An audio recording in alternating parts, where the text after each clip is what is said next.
বিমান বাহিনী প্রধান air chief marshal Hasan Mahmud Khan বলেন, আমাদের প্রত্যয় হবে আকাশের সীমানা ভেদ করব, মহাকাশে আমাদের অস্তিত্ব প্রতিষ্ঠা করা।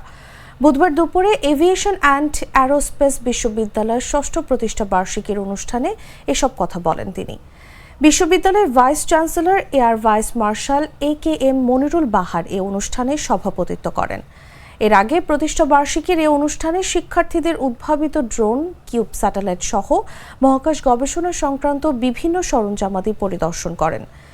বাংলাদেশ বিমান বাহিনীর ওমেন ওয়েলফেয়ার ট্রাস্টের সভানেত্রী সালেহা খান সহ বিমান বাহিনীর কর্মকর্তা, জেলা প্রশাসনের কর্মকর্তাগণ উপস্থিত ছিলেন। তোমাদের 5ই আগস্টের সংগ্রাম প্রমাণ করেছে বাংলাদেশের তরুণ প্রজন্ম শুধু স্বপ্নই দেখে না, বরং সেই স্বপ্ন বাস্তবায়নের ক্ষমতাও রাখে। 5ই আগস্টের অর্জন আমাদের স্মরণ করিয়ে দেয় আমরা পরিবর্তন আনতে পারি এবং আমরা অসম্ভবকে সম্ভব করতে পারি।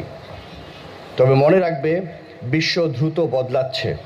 এভিয়েশন ও অ্যারোস্পেস প্রযুক্তি আজ শুধু বিলাসিতা নয়, বরং প্রতিরক্ষা, অর্থনীতি, পরিবহন ও মহাকাশ গবেষণার মূল চালিকা শক্তি।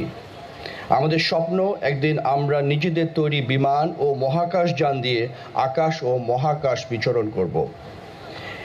এই স্বপ্ন বাস্তবায়নের জন্য আমাদের যা দরকার তার সব কিছুই কিন্তু এই বিশ্ববিদ্যালয়ে রয়েছে। শুধু প্রয়োজন একাগ্রতা, নিষ্ঠা এবং কঠোর পরিশ্রমের, যা তোমাদেরকে করতে হবে।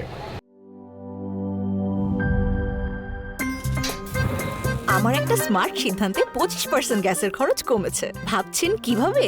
সাধারণ গ্যাস স্টোভ বদলে আমি এনেছি আরএফএল গ্যাস স্টোভ। এর সাইন্টিফিক নজল ও ব্রাস বার্নার ক্যাপ সমানভাবে তাপ ছড়িয়ে রান্না করে দ্রুত। তাই গ্যাসও বাঁচায় 25%, টাকাও বাঁচে 25%। আরএফএল গ্যাস স্টোভ নিরাপদ ও গ্যাস সাশ্রয়ী।